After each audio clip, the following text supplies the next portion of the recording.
The invitation arrived on cream-colored cardstock, Avery's wife Lila's elegant handwriting spelling out, "family gathering," in perfect cursive. Something about those two words made my hands tremble as I stood before my bedroom mirror, adjusting the pearl necklace Silas had given me on our 40th anniversary. "You're being silly, Cora," I whispered to my reflection, smoothing down my navy dress.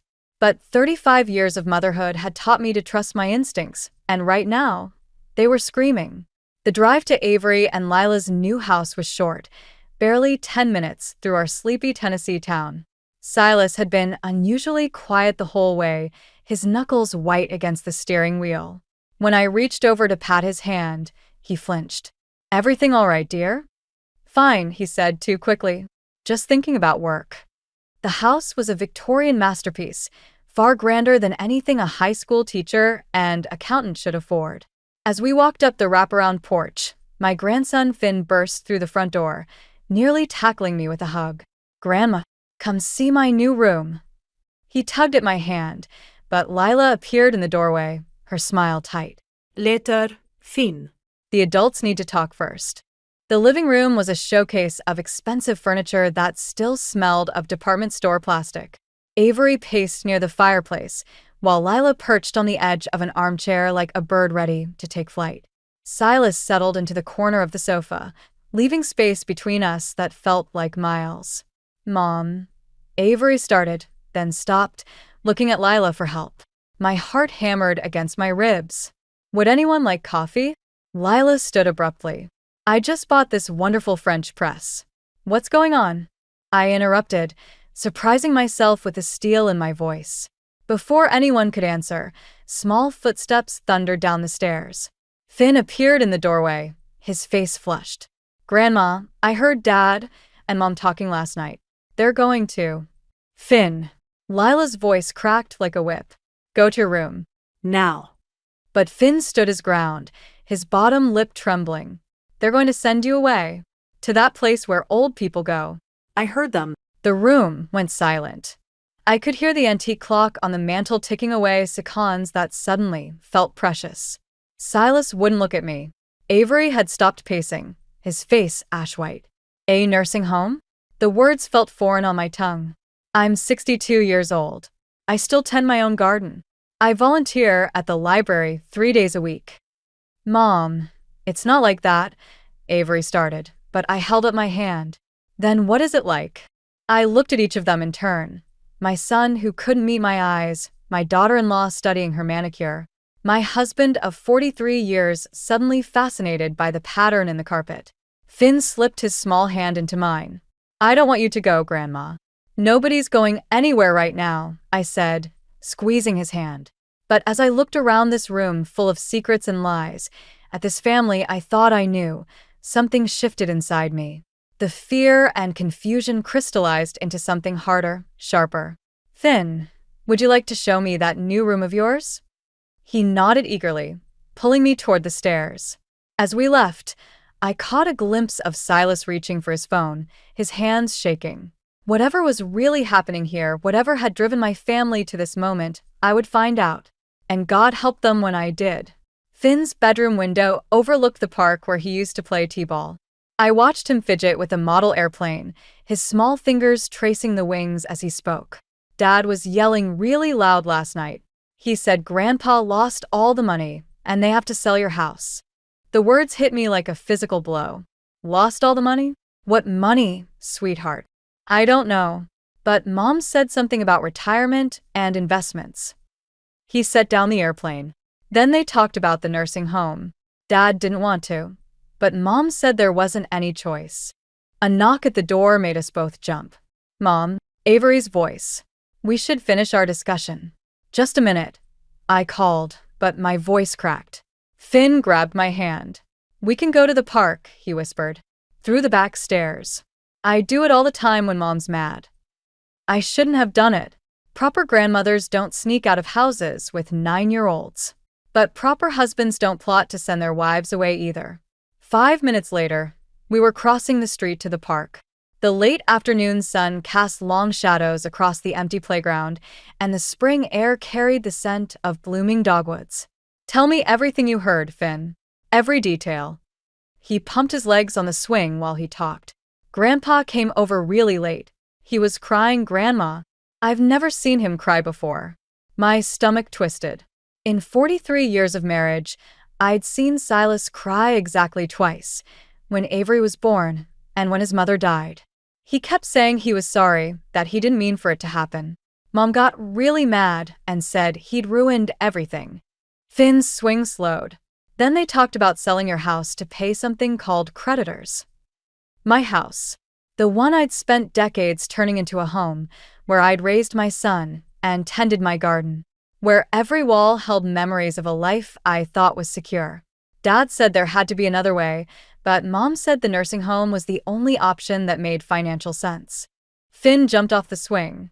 What does that mean, Grandma? Before I could answer, my phone buzzed. 3 missed calls from Silas, 2 from Avery, a text from Lila. Please come back. We can explain everything. It means, sweetheart, that your grandmother needs to make some changes. I pulled him close, breathing in the scent of a shampoo. But I want you to know something.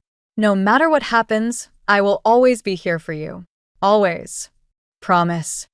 Cross my heart. We walked to the baseball diamond where dandelions push through cracks in the dirt. Finn picked one, its yellow head bobbing in the breeze. Mom says you're getting forgetful, he said quietly. That's why you need to go away. But I don't think you're forgetful at all. I thought about my morning routine. Coffee at 6, crossword puzzle by 7, volunteer work 3 days a week. The garden I maintained without help, the books I discussed at my weekly reading group. The investments I'd tracked for years while Silas insisted on handling everything himself. My phone buzzed again. This time, a text from Silas. Please come home. I can fix this. Fix this. Like I was a problem to be solved, a burden to be managed. Rage bubbled up, foreign and fierce. Finn, would you like to get ice cream? I think we both could use some before we go back. He grinned, gap-toothed and beautiful. Can I get sprinkles? You can get anything you want. I took his hand, my mind already racing ahead. They thought they had it all figured out, my family with their secret plans and whispered conversations. But they'd forgotten something important. They'd forgotten who I was before I was anyone's wife, anyone's mother, anyone's grandmother. And it was time to remind them. After dropping Finn back at the house, I drove straight to Marlene's. She opened her door before I could knock, still wearing her gardening apron despite the setting sun. I saw your car pull up, she said, studying my face. You look like you've seen a ghost. Worse. I've seen the truth. I followed her into her kitchen, where herbs dried in bunches from the ceiling. The familiar scent of rosemary and sage couldn't calm my shaking hands. Marlene poured 2 glasses of wine without asking. Start from the beginning. I told her everything, the housewarming party, Finn's revelation, the whispered plans for my future. When I mentioned Silas's financial troubles, she set her glass down hard enough to slosh wine onto her worn tablecloth. That explains the foreclosure notice, she said quietly. What foreclosure notice? On the Miller property.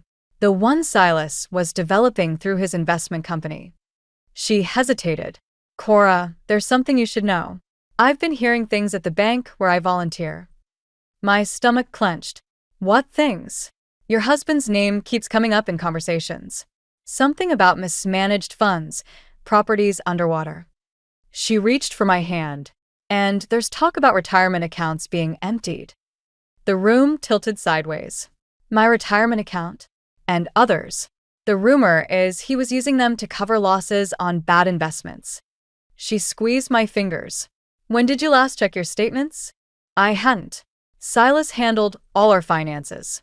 He'd insisted on it for 43 years, calling it his responsibility as a husband.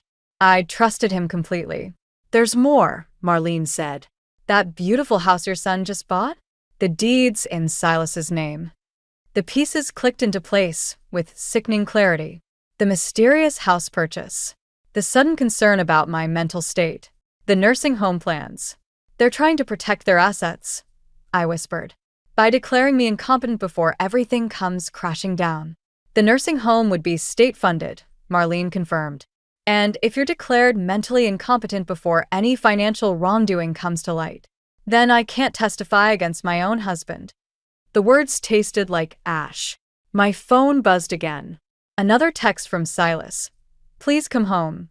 I need to explain." "Don't go," Marlene said sharply. "Not until we figure this out." I stood, my legs steadier than I expected. "I need to see something first." 20 minutes later, I sat in my home office, staring at my computer screen. It had taken 3 tries to guess Silas's password, our anniversary date, then Avery's birthday, finally settling on his mother's maiden name. The financial records spread before me like a map of betrayal. Empty retirement accounts, mortgages I'd never signed, investment losses that made my head spin.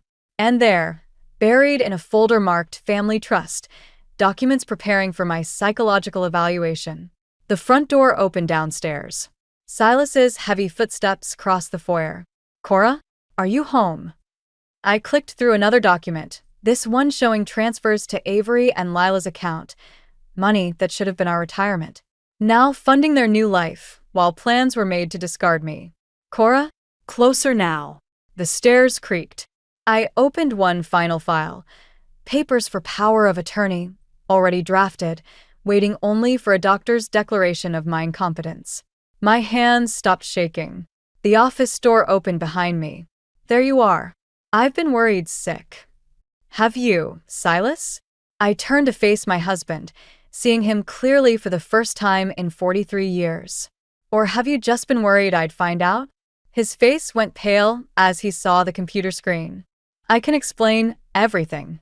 "Yes," I said, my voice steady. "You will." Silas slumped into my office chair, the leather creaking beneath him. In the fading light, he looked older than his 64 years, his shoulders curved under an invisible weight. "It started with small investments," he said, "properties that seemed guaranteed to turn a profit. But then the market shifted, and I had to cover the losses. With my retirement fund." My voice stayed steady, though my fingernails dug half-moons into my palms. "I was going to pay it back. I had a plan." He reached for my hand, but I stepped away. The Miller development was supposed to fix everything. "And when that failed, you decided to fix me instead?" I gestured at the power of attorney documents on the screen. "Have me declared incompetent?" That was Lila's idea. The words tumbled out. She said it was the only way to protect what's left. "If you're declared incompetent before the creditors come, before they discover you've committed fraud." The family photos on my desk caught my eye, vacation snapshots, Christmas mornings, moments I'd thought were real. "And Avery agreed to this?" "He didn't want to, but the house." Silas wiped his face. "I put it in my name to protect him. If everything falls apart, at least they'll have somewhere to live." A knock at the front door echoed through the house. Silas jerked upright. "That'll be Dr. Patterson," he said. "I called him when I couldn't find you. He's here to do an evaluation." "You actually called him?" The reality of their plan hit me full force. "You were really going to do this tonight? We don't have much time. The bank is asking questions." Another knock, more insistent. Silas stood, reaching for my arm. "Please, Cora. Just talk to him. Make this easier for everyone." I yanked away, my wedding ring catching the last sunlight through the window. 43 years of marriage flashed through my mind. The young man who'd promised to cherish me, the father who'd taught our son to ride a bike, the husband who'd held my hand through my mother's funeral. Easier? I pulled the ring off my finger. It felt lighter than I remembered. "Like this?" The ring clinked against his chest as I tossed it, bouncing once before rolling under the desk. Silas stared at me, mouth open. "Cora, don't." "Mrs. Whitfield." A man's voice called from downstairs. "I'm Dr. "Patterson, your husband asked me to stop by." I grabbed my purse and car keys. "If you try to have me declared incompetent, I'll tell the authorities everything. About the fraud, the missing money, all of it." "You'd send me to prison?" His voice cracked. "After everything we've been through?" The footsteps on the stairs grew closer. I thought of Finn in his new room, playing with his model airplane, innocently revealing the plot against his grandmother. I thought of Avery and Lila in their beautiful house, built on stolen dreams. You should have thought of that before you decided to throw me away. I slipped past him and down the hall, my shoes silent on the carpet. The back stairs would take me to the kitchen door, the same escape route Finn had shown me earlier. Behind me, I heard Silas greeting the doctor, making excuses about my whereabouts. Let them search. Let them worry. Let them wonder what else I might know, what else I might do. As I drove away, my bare finger throbbing where my ring used to be, I realized something. Betrayal doesn't break you all at once. It happens slowly, then suddenly, like ice cracking beneath your feet. And I was done trying to keep my head above water for people who'd rather watch me drown. Marlene's guest room felt like a shelter in a storm, but I couldn't sleep. At 3 a.m, I sat at her kitchen table, scrolling through dozens of missed calls and messages. Avery's latest text made my hands shake. Mom, please don't do anything rash. We can work this out as a family. Family. The word had lost its meaning somewhere between fraud and betrayal. Can't sleep either? Marlene appeared in her robe, clutching 2 mugs of chamomile tea. I heard you pacing. I found something else, I said, sliding my phone across the table. Look at the date on this email. She squinted at the screen, then drew in a sharp breath. 3 months ago? They've been planning this since before Avery and Lila bought the house. The tea scalded my throat. They used my retirement money for their down payment, knowing they'd need to get rid of me before I found out. A car's headlights swept across the kitchen windows. We both froze. That's the 3rd time tonight, Marlene whispered. Same car. Silas probably hired someone to watch for me. I laughed, but it came out hollow. He always said private investigators were cheaper than lawyers. You need a lawyer, Cora. A good one. I need my life back. I twisted my bare ring finger, the skin still marked after 43 years. But first, I need to get to the bank before Silas can empty any more accounts. Dawn found me in the parking lot of First Tennessee Bank, waiting for the doors to open. My phone buzzed, Lila this time. Finn's asking for you, she said without preamble. He won't go to school until he talks to you. Put him on. Not until you promise not to fill his head with. Either put my grandson on the phone, or hang up Lila. Those are your options. A pause, then Finn's voice. Grandma? Are you okay? I'm fine, sweetheart. Just taking care of some things. Dad's really mad at Grandpa. I heard them fighting last night. His voice dropped to a whisper. Mom says you're sick, but I told her you're not. I told her you're the smartest person I know. Tears burned my eyes. Thank you, Finn. That means everything to me. When are you coming home? Before I could answer, the line went dead. Lila's number was already blocked when I tried to call back. The bank manager's office felt too small, too warm. She reviewed my accounts with practiced neutrality, but I saw the moment she noticed the irregularities. Mrs. Whitfield, these transactions. She turned the monitor, so I could see. They're quite concerning. Would you like me to contact the authorities? I stared at the numbers, each one a betrayal in digital form. Not yet, but I need to make some changes first.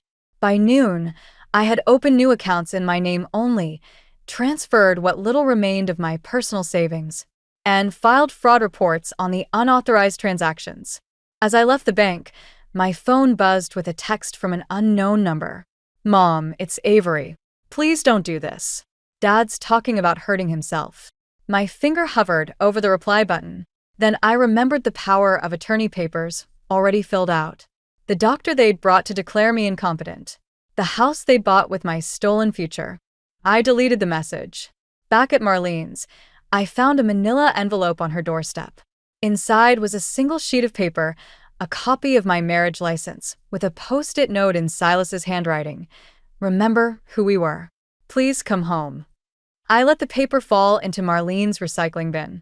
Who we were died the moment they decided who I should become. Tomorrow, I'd see a lawyer. Tonight, I'd plan my revenge. The lawyer's conference room felt like a courtroom, with my family arranged on one side of the mahogany table and me on the other. Silas wouldn't meet my eyes. Avery kept checking his phone.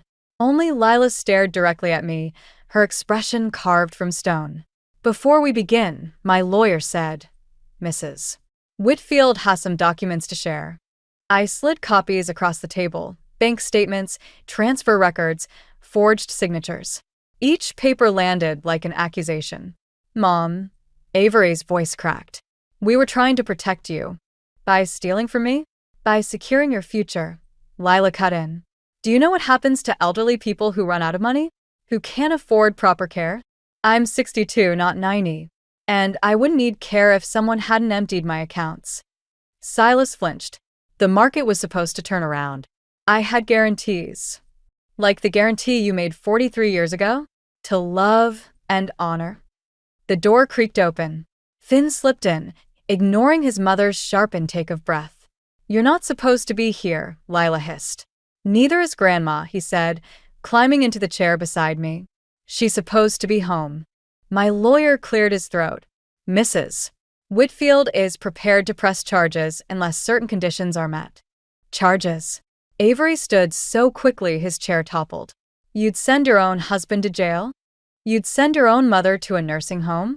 "We found a nice place," Lila said. "Private rooms, activities, qualified staff. I have the brochures." I pulled them from my bag. "The ones you left in Silas's office. $1,500 a month, state subsidized. Quite a bargain compared to paying back what you stole." Silence fell like a curtain. Finn's small hand found mine under the table. "What do you want?" Silas finally asked. "The house stays in my name. You move out. Avery and Lila repay every penny of my retirement fund they used for their down payment. And you," I looked at my husband of 43 years, "sign a confession detailing exactly what you did." "That would ruin him," Avery protested. "He ruined himself. I'm just making sure he can't ruin anyone else." Lila's laugh was bitter. "And you think this makes you the better person? Destroying your family for revenge?" "No," I said quietly. "I think this makes me a person. Not a problem to be managed or an obstacle to be removed. If you do this," Silas's voice shook, "there's no coming back. No fixing things later. Things broke the moment you decided I was worth more to you locked away than by your side." Finn tugged my sleeve. "Does this mean I won't see you anymore?" "Of course you'll see her," Avery snapped. "Once she realizes how childish she's being. That's enough." My lawyer stood. "My client has made her terms clear. You have 24 hours to decide." As chairs scraped back and papers shuffled, Finn wrapped his arms around my waist. "I don't care what Mom and Dad say. You're not crazy." Lila grabbed his shoulder. "We're leaving." Now. I watched them file out, my grandson fighting tears, my son avoiding my gaze, my husband looking suddenly old and small. Only Lila paused in the doorway. "You'll regret this," she said softly. "When you're alone with nothing but your pride, you'll remember who really tried to take care of you." The door clicked shut behind them. In the sudden quiet, my lawyer gathered his papers, muttering about filing deadlines and court dates. But all I could think about was Finn's face, and how revenge felt nothing like victory. The 24 hours hadn't quite expired when Finn showed up at Marlene's door, out of breath and clutching his backpack. "I rode my bike," he said, pushing past me into the house. "Mom and Dad are fighting again. Grandpa's at our house too, and he's crying." My heart clenched. "Does anyone know you're here?"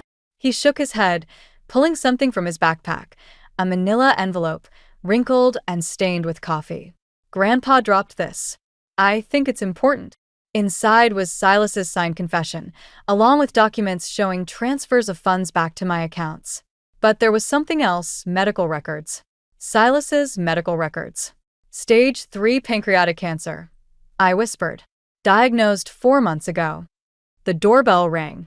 Through the window, I saw Avery's car in the driveway, Silas in the passenger seat. Lila stood on the porch, arms crossed. "Finn," she called. "I know you're in there." I looked at my grandson, his face pale but determined. "It's okay," he said. "I'm not afraid anymore." When I opened the door, Lila started to speak, but I held up the medical records. "Were you going to tell me?" She stepped back. "He made us promise not to. Get in here. All of you." Minutes later, We sat in Marlene's living room, the same players as yesterday's meeting, but with exhaustion replacing anger. Silas looked smaller somehow, diminished. "The first investment went bad," he said quietly. "I thought if I could just make it back before the cancer." His voice cracked. "Before I left you alone." "So, you decided to leave her alone in a nursing home instead?" Avery's voice was sharp.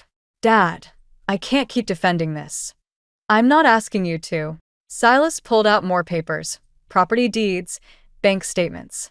"I've signed everything over to Cora. The house, what's left of the accounts, everything. Avery and Lila's house too." Lila stood abruptly. "You can't." "He can," I interrupted, "because it was never his to give you in the first place." Finn, who had been unusually quiet, suddenly spoke up. "Is Grandpa going to die?" The room fell silent. Silas wiped his eyes.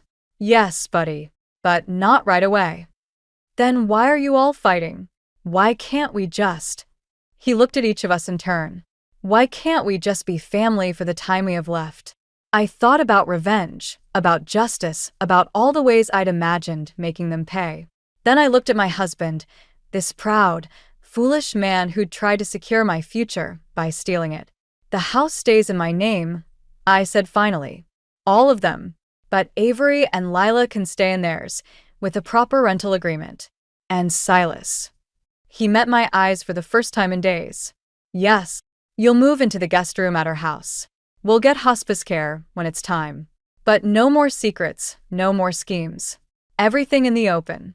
"Mom," Avery started, but I held up my hand. "I'm not doing this for him. Or for any of you." I reached for Finn's hand. "I'm doing it because revenge doesn't heal anything. And we've all done enough damage." Lila sank back into her chair. "What about the confession? The charges?" "I'm keeping them. Insurance against future betrayals." I looked at each of them in turn. "Trust, once broken, has to be earned back. Slowly. Carefully. If you're willing to try." Finn squeezed my hand. Across the room, Silas nodded, tears tracking down his face. Outside, the late afternoon sun painted Marlene's garden in shades of gold and shadow, like a reminder that even the darkest days eventually yield to light. Not an ending, perhaps, but a beginning of something new, something honest, something real. 6 months later, I stood in my kitchen, arranging cookies on a plate while hospice adjusted Silas's medication in the next room. The doorbell rang, and Finn burst in, followed by Avery and Lila, their step still cautious on my threshold. I made honor roll. Finn waved his report card. "And I got picked for the science fair." "Of course you did." I hugged him close, breathing in the scent of autumn air, and boy, your project on solar energy was brilliant. Lila cleared her throat. "We thought maybe, if you're not too busy, you could help him with the next one." The olive branch was small, but it was there, like the casseroles she'd started bringing over, or the way Avery now called every evening to check on his father. Baby steps toward something not quite forgiveness, but close enough. "I'd love to," I said. "But first, I have something to show all of you." I led them to my home office. Once Silas's domain, now transformed. Where his investment papers had been, there were now college brochures. My laptop showed applications for business courses, and a half-finished business plan lay on the desk. "What is this?" Avery picked up a pamphlet for small business loans. "Remember that little bookshop downtown? The one going out of business?" I touched the business plan. "I'm buying it. The papers will be ready next week." "But," Lila looked confused, "you've never run a business." No. "Because 43 years ago, when I had the chance, I chose to support your father's dreams instead." I met their eyes. "It's time for my own." Finn examined the shop's photo. "Can I help? I could organize the kids section." "I'm counting on it." The hospice nurse appeared in the doorway. "He's asking for you, Mrs. Whitfield. All of you." Silas lay propped up in the hospital bed we'd installed in the guest room, his face gaunt but peaceful, his eyes fixed on the business plan in my hands. "You finally found the courage," he whispered. "I had it all along. I just needed to remember." He nodded, then looked at Avery and Lila. The house is yours when it's time, but on your mother's terms. Always on her terms now. Dad, Avery started, but Silas shook his head. I spent years thinking I knew what was best for everyone, making choices that weren't mine to make. He reached for my hand. I forgot that love means supporting dreams, not burying them. Later, after they'd gone home and the nurse had settled Silas for the night, I sat in my office planning tomorrow's bank meeting. Marlene had offered to help with the bookkeeping, and Finn was already designing bookmarks for the grand opening. My phone buzzed with a text from Lila. Need help with a business plan? I know some people. Another olive branch. Another step forward. I touched the bare spot on my ring finger, thinking of the wedding band now tucked away in my jewelry box. Some bonds remain even after the symbols are gone, transformed but not destroyed. Like the way Silas now asks about the bookshop every morning, trying to make amends with what little time he has left. Or how Avery calls me mom again, the word carrying new weight, new understanding. The last light of day filtered through my window, casting long shadows across the business plan. Tomorrow, I'd sign the papers that would make the bookshop mine. Next week, I'd start classes on business management. Small steps toward a dream 43 years delayed, but not defeated. Because sometimes the best revenge isn't revenge at all. Sometimes it's simply becoming who you were always meant to be, while those who once sought to cage you learn to watch you fly.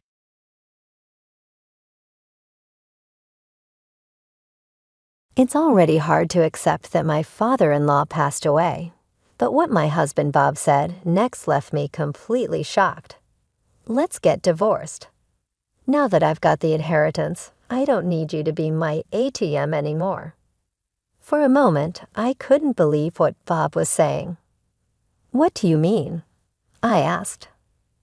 Bob grinned and smugly explained, I have about $1 million from my dad's inheritance, so I don't need you anymore. Then Bob started complaining about me. Do you know how embarrassed I've been? I had high hopes because my dad arranged our marriage, but I was disappointed to end up with someone as plain as you. Well, why did you marry me then? You could have just said no, I replied. It's obvious, isn't it? For the money. Who else would marry someone like you? I couldn't stay silent after hearing that. Fine, here's the divorce papers. I decided to agree to the divorce without telling Bob something important. I hope he regrets this deeply later. My name is Catherine Smith, and I'm 42 years old. I run a fashion company. I married Bob, who is 2 years younger than me, 2 years ago. Our marriage was arranged. Bob is the son of Mr. Smith, the CEO of a company I've worked with for many years. Being an only child, it seemed Mr. Smith initially intended for Bob to succeed him. But Bob showed no interest and wasn't particularly good at his job, so Bob quickly dropped out of the running for successor and just worked as a regular employee. What attracted me to Bob was his laid-back nature. Since childhood, people often told me I was too serious and lacked spontaneity. I was often praised for being studious, but some people found me too stiff. Some of my ex-boyfriends even told me, "You're not fun. It's like I'm dating a boss." It was heartbreaking, but I always thought maybe I was too serious. Being labeled as inflexible was a common occurrence. I struggled with handling things casually and often got too engrossed. To me, Bob seemed like he was from a completely different world. "Oh, the place is closed today," Bob said during our first date. He had recommended a restaurant, but it was closed when we got there. Now, I would have been flustered by such an unexpected situation, but not Bob. "Let's just go to that diner over there," he said, effortlessly changing plans. For someone as rigid as me, his response was a revelation. I thought by being with him, I could also become adaptable. That's why I decided to marry him. Many people were against our marriage. Some even suggested I could find someone better. Even Mr. Smith, my father-in-law, wasn't very enthusiastic. "Are you sure you want to take on my son? It feels like I'm burdening you with him," he asked. Back then, I felt no one really understood Bob's worth. But maybe they were right. Soon after we got married, Bob quit his job without consulting anyone. He just stopped going to work. When both I and Mr. Smith asked him why, Bob casually said, "Why do I need to work if you are making money for both of us?" My father-in-law and I were so taken aback that we didn't know what to say. Why would he rely solely on me for income? I tried to convince Bob many times with the help of my father-in-law, but Bob's way of thinking never changed. "Even if I work, I can't earn as much as Catherine does," he'd say. Right after we got married, Bob boldly declared he'd be a freeloader. I was tempted to divorce him then and there.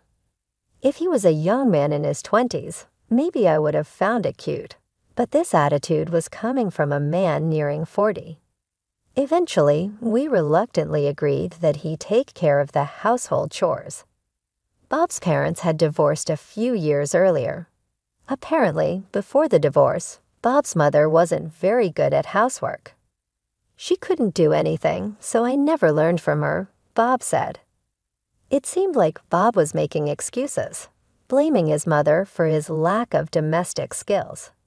True to his word, initially, Bob was clueless about housework. But with constant praise and guidance, he managed to handle basic tasks. However, that doesn't mean he became exceptionally good at it. Still, he seemed quite pleased with himself. "Thanks to me taking care of the house, Catherine can work. You should be grateful," Bob would say confidently, which often bothered me. But I didn't think it was worth arguing over. "Yes, Bob, I really appreciate your help," I'd reply, forcing a smile. There were moments when I felt annoyed, but overall, I think we managed to get along quite well. About a year into our marriage, something significant happened. My father-in-law adopted a child, a 9-year-old boy named Jack. Jack seemed like an ordinary boy, but my father-in-law isn't someone who makes decisions without reason. So why did he suddenly adopt Jack? One day, when we were alone, I asked him. He replied, "Promise you won't tell anyone," and then explained. It turns out Jack was the child of an employee my father-in-law was fond of. They had a close relationship, but tragically, Jack's parents died in an accident. They had eloped, and Jack didn't have any close relatives to rely on. Otherwise, he would have ended up in foster care.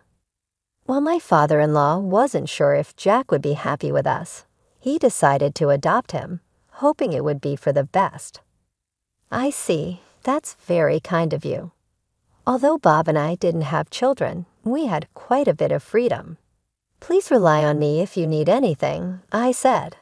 My father-in-law smiled warmly upon hearing that. Thankfully, afterward, he did rely on me from time to time, just as I had offered.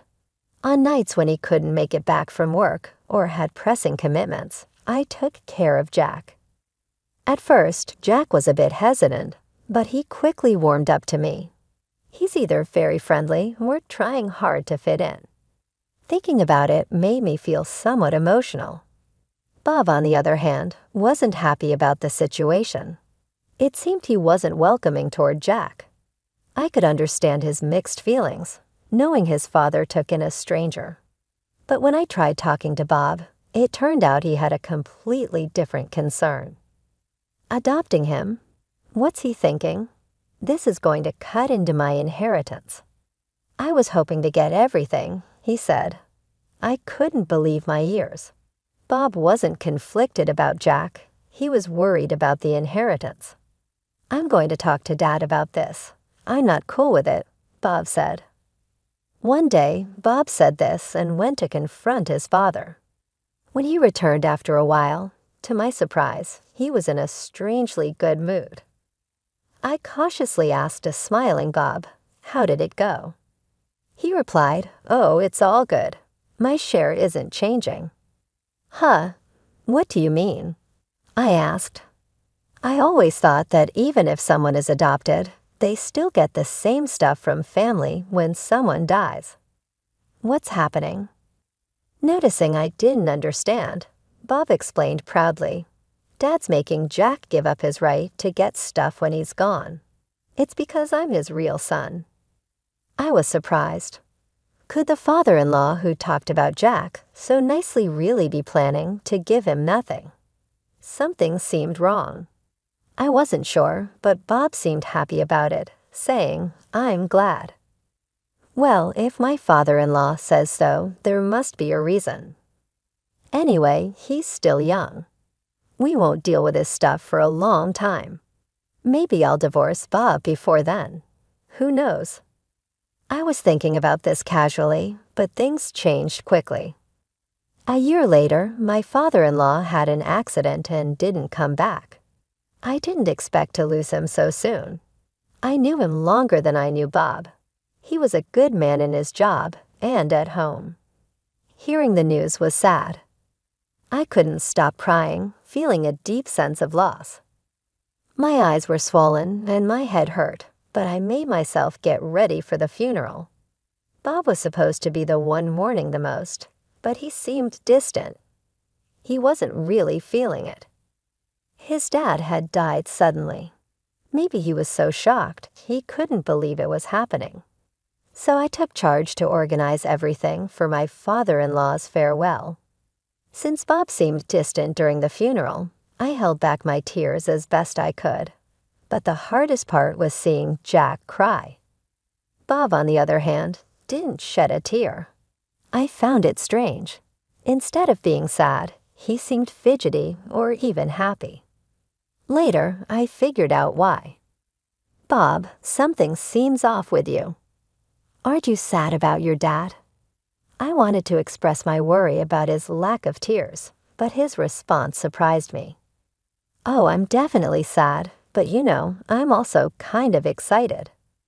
"Oops, I guess I let that slip, huh?" He chuckled. "Come on, Catherine, Dad was the CEO, right? He must have left a lot of money. How much do you think he left behind?"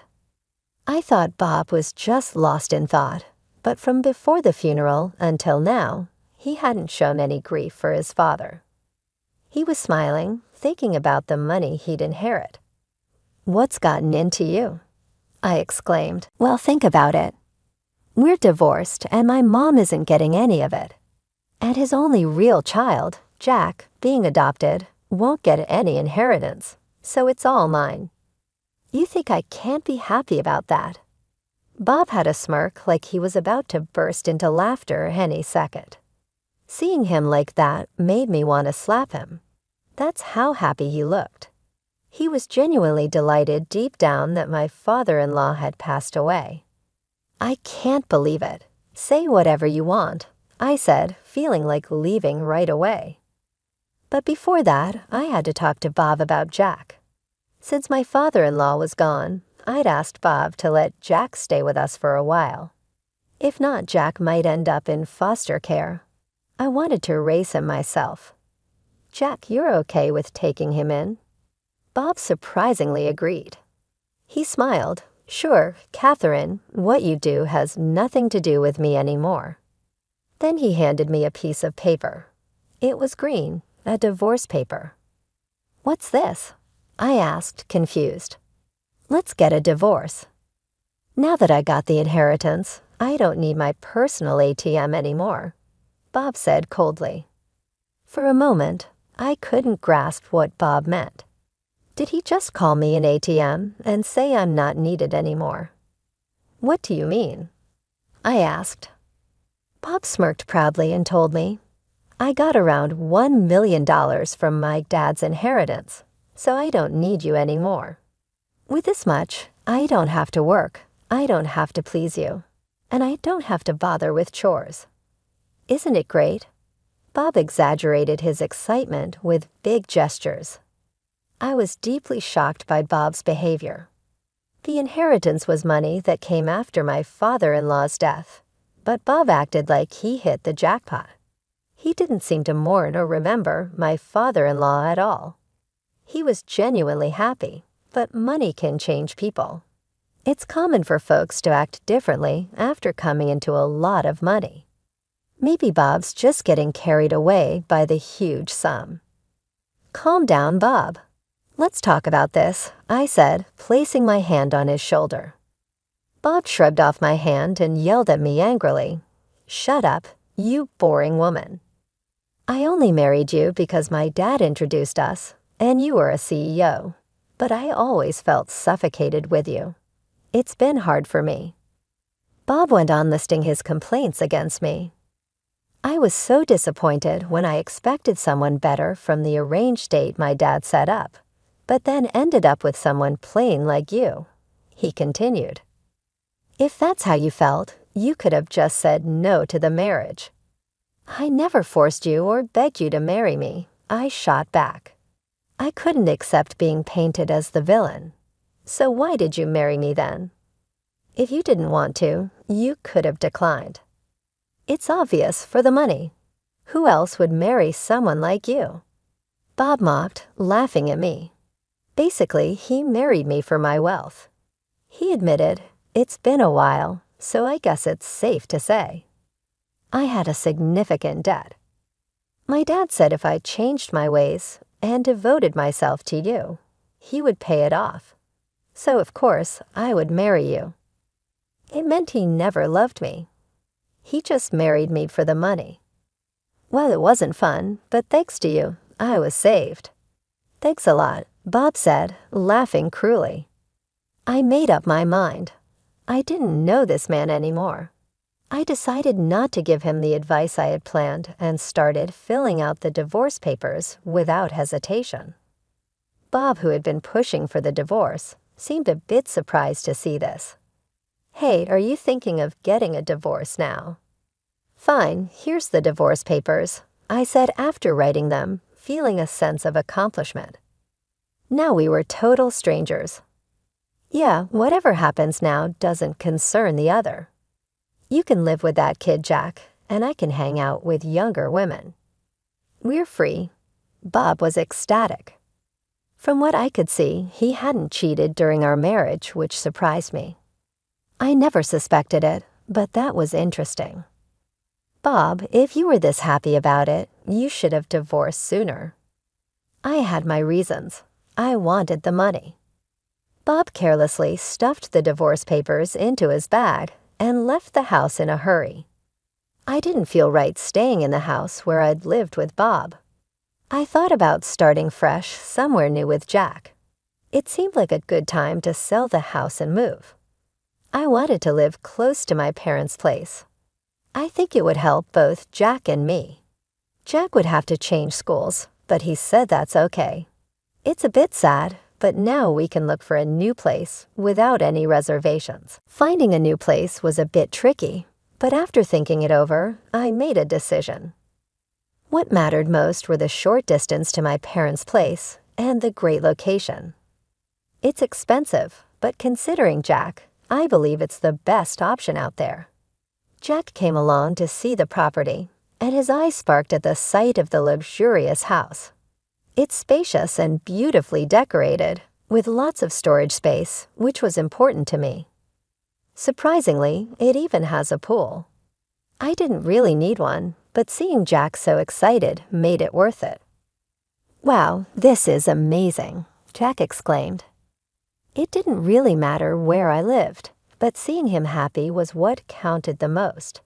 And so we moved in. It took some time for both Jack and me to get used to it, but eventually our new house became a comforting place for us. Around that time, I got a call from Bob. He sounded desperate and said he wanted to meet and apologize immediately. I had a feeling why he suddenly wanted to talk. I could have ignored him, but since he was so insistent, I decided to meet him. I left Jack with my mother and headed to the diner we agreed upon. Bob was already there, sitting in a corner booth, looking pale and about to cry. Catherine, he called out as I approached. I gave Bob a cold look as he stood up. What do you want, Bob? We're supposed to be strangers now. Don't say that. The truth is my dad had debts. Damn, I never thought. Hey, wait, did you get $1 million from your inheritance? Just use that to pay off your debts, I said, cutting him off. No, the debts are more than what I inherited, Bob explained. He had more debt than the money he got. Bob inherited both money and debts from someone. I didn't know I'd have to pay off the debts too. Bob looked defeated. Catherine, you must have some savings. We used to be married. Please help me, he begged with a flattering smile. But did Bob forget what he said before? After all the times he made me feel small, even calling me an ATM, why would I want to help him now? It was bold of him to ask for help. He said he wanted to say sorry over the phone, but he hadn't yet. You really regretted marrying me, huh? After everything you said, now you want help. Well, back then, I never thought I'd be in this situation, Bob tried to explain. His sudden need for help surprised me. Maybe he thought he wouldn't need my money, but now he's asking for it. Sorry, I can't help you. I don't have the money. What do you mean? I heard your business is doing great, Bob argued. That's not true. I wish he'd stop blaming me for his mistakes. I'm not lying. I just don't have money to lend. Not every bank lends to everyone, right? Why would I lend if I don't expect it back? Bob looked guilty for a moment, remembering how harsh he'd been to me, but he didn't apologize. He was too proud. Why are you being so cold? Do you care about me? Oh, did you forget what you said when we divorced? We're strangers now, nothing to do with each other. Weren't those your words?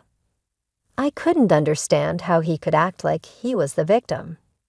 I might have said that, but I didn't mean it. I never thought things would end up like this, Bob said sadly, leaning on the table. I thought about the life insurance, but my dad's lawyer said I'm not the beneficiary. Oh, really? I chuckled at his words, which surprised Bob. You don't think Catherine would be the one your dad left it to?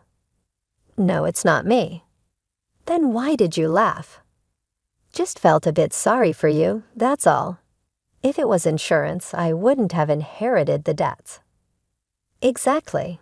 That's why my father-in-law had Jack give up the inheritance. He left something for Jack through life insurance. Jack was the beneficiary of my father-in-law's life insurance. Is that all you wanted to talk about? If so, I'm leaving. There's nothing I can do for you, I said firmly. Wait, can't we start over?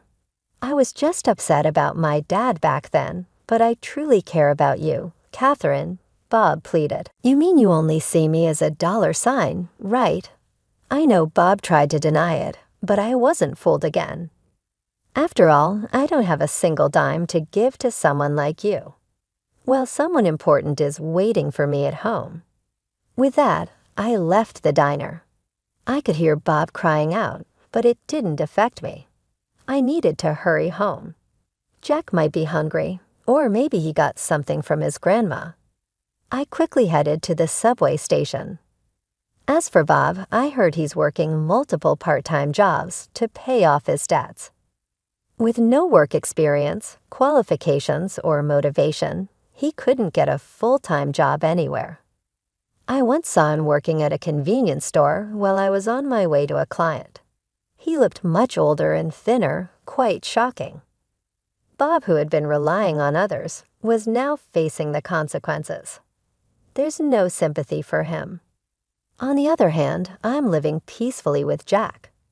We even argue sometimes now. It's saddening when Jack ignores me after a fight, but I try to see it as a sign that he's opening up to me. I plan to support him until he can stand on his own 2 feet. That's probably what my father-in-law wished for, and it's my goal in life now.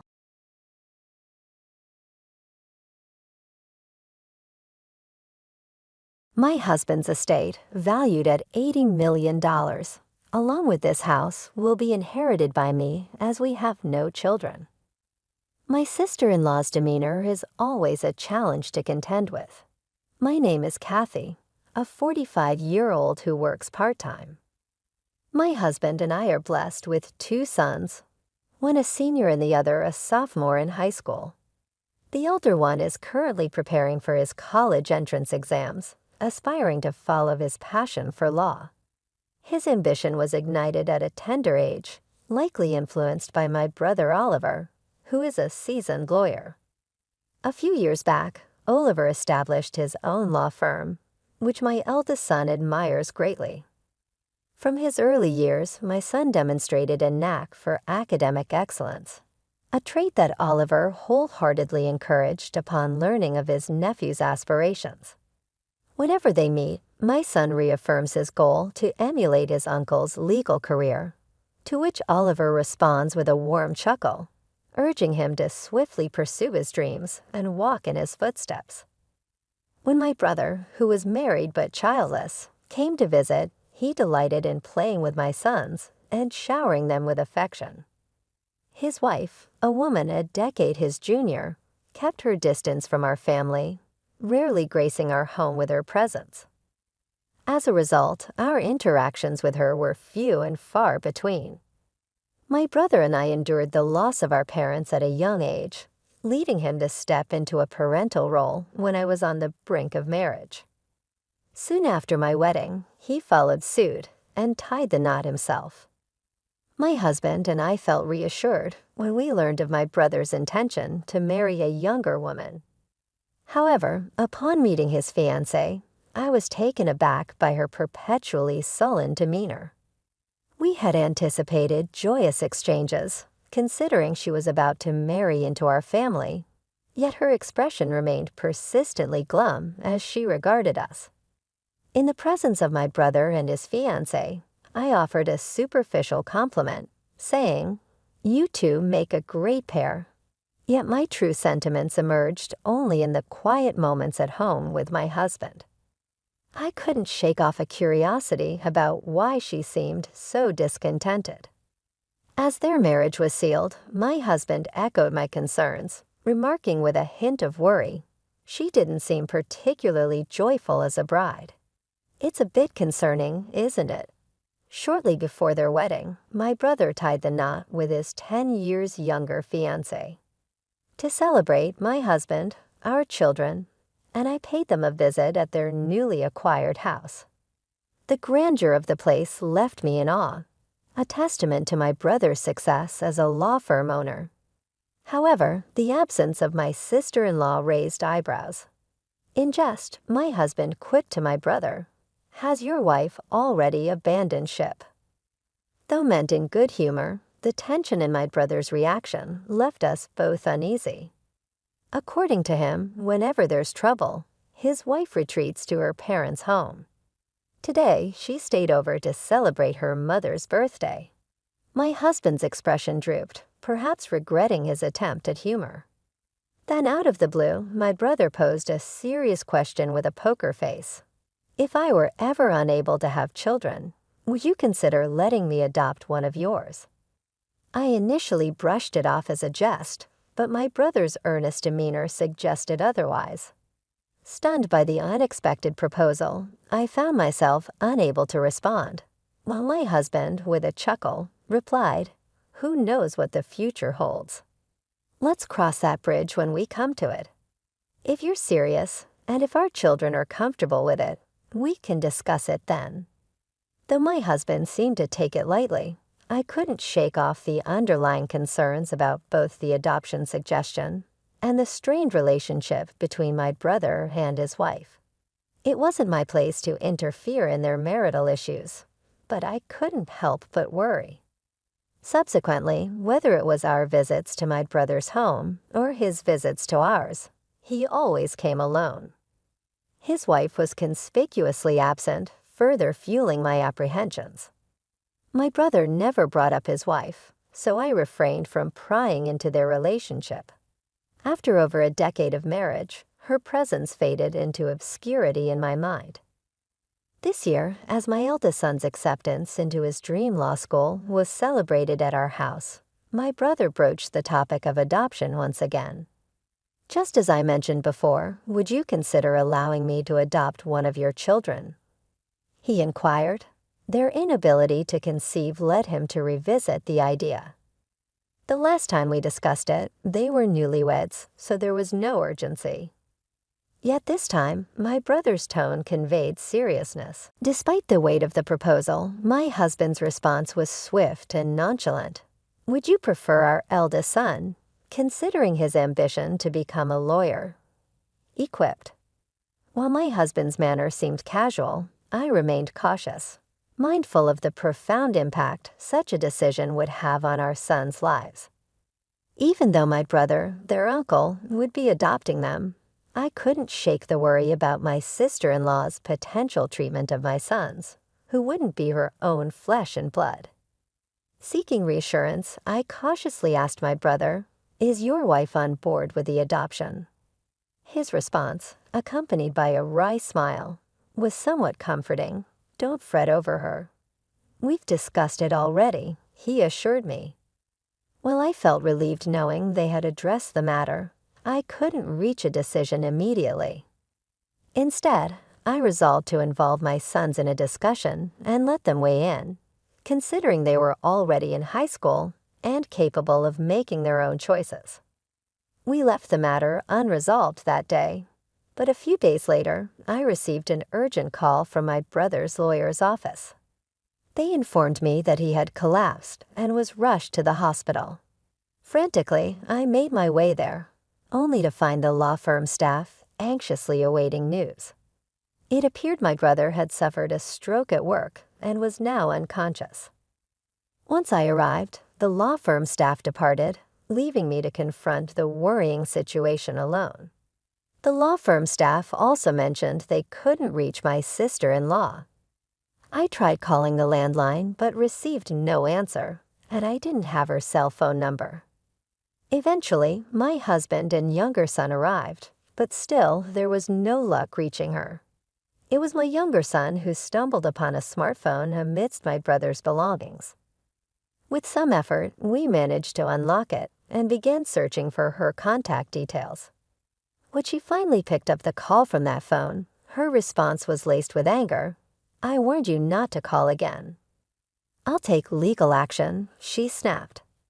Attempting to convey urgency amidst her tirade, I interjected, "It's Kathy, Oliver's sister. My brother has collapsed and is in the hospital." Her tone softened upon realizing it was me on the line. "Oh, I'm terribly sorry. I mistook you for Oliver. You said he collapsed?" she inquired.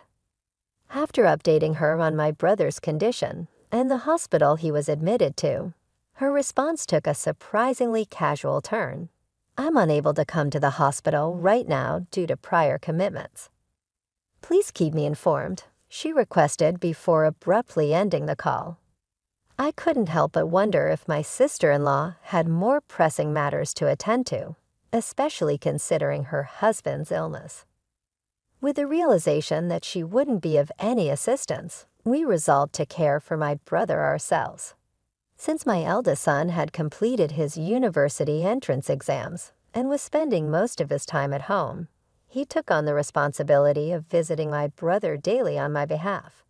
Despite our efforts, my brother remained unconscious and in critical condition. However, my sister-in-law never reached out or made an appearance at the hospital. Nearly a week after my brother was admitted, I made another attempt to contact her. This time, she answered the phone promptly, her tone oddly cheerful. "What's the matter?" "Is he dead?" she exclaimed, lacking any semblance of empathy. Struggling to contain my anger, I responded calmly, "He's still alive." "Why haven't you visited him at the hospital?" Her response, dripping with indifference, only fueled my frustration. I'm neither a doctor nor a miracle worker. "There's nothing I can do for his recovery," she retorted dismissively. Her callous demeanor pushed me over the edge, and I hung up the phone, unable to suppress my growing rage. Suspicions began to brew within me regarding my brother's motives for wanting to adopt one of my sons. It dawned on me that perhaps he had resigned himself to the idea of not having children with his wife, indicating possible discord in their marriage.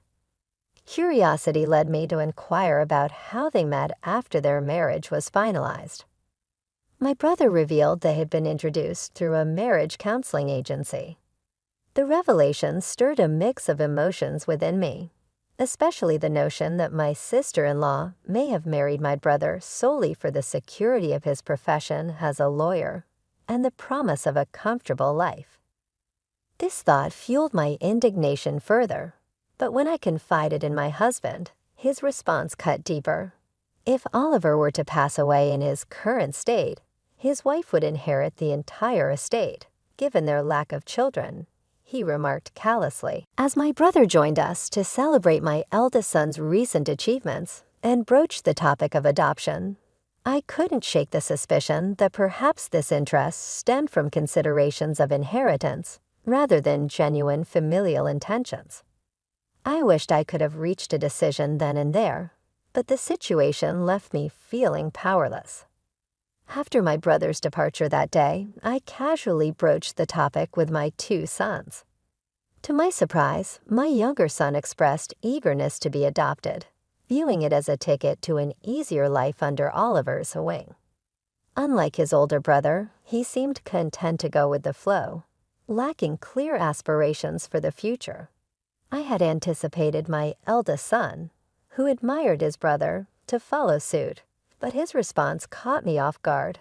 "I don't want to be adopted," he declared firmly. "As the eldest, it's my responsibility to take care of you, Mom and Dad."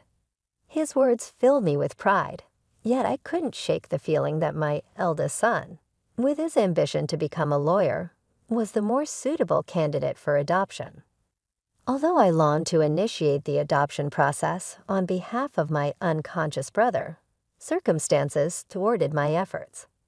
Despite my reluctance to claim any share of my brother's inheritance, I couldn't bear the thought of a single penny falling into the hands of my sister-in-law, who seemed to be eagerly awaiting his demise. I could only hold on to the hope of my brother's recovery, but it never came to fruition. Days later, he passed away, leaving me with the solemn duty of informing my sister-in-law. "My brother has passed away. Can we arrange a funeral?" I conveyed the somber news. To my surprise, her response was oddly cheerful. "You have the final say. Just please don't involve me in any formalities," she replied before abruptly ending the call. Feeling a surge of frustration, I held back my emotions as my husband, and I took charge of planning the funeral. With assistance from the law firm staff, we navigated through the arrangements. While my husband expressed concerns about the firm's future, my brother had already ensured its stability by entrusting its management to a capable individual. Thus, the firm would continue to operate seamlessly as a corporation. At the funeral, the turnout was overwhelming, with countless wreaths brought in to pay respects. The hall overflowed with mourners, a testament to the profound impact my brother had on so many lives. As the funeral unfolded, I found myself once again marveling at the incredible person my brother had been. Alongside me, my son lent a hand in the somber proceedings. However, his mood darkened upon witnessing the notable figures in attendance: presidents of major corporations, politicians, and other dignitaries. "I should have been the one adopted," he lamented bitterly. I never realized how remarkable he truly was. My husband and I empathize with his sorrow, understanding the weight of his realization. As I fulfilled my role as a pallbearer, no one questioned the absence of my sister-in-law, nor was it brought up in conversation.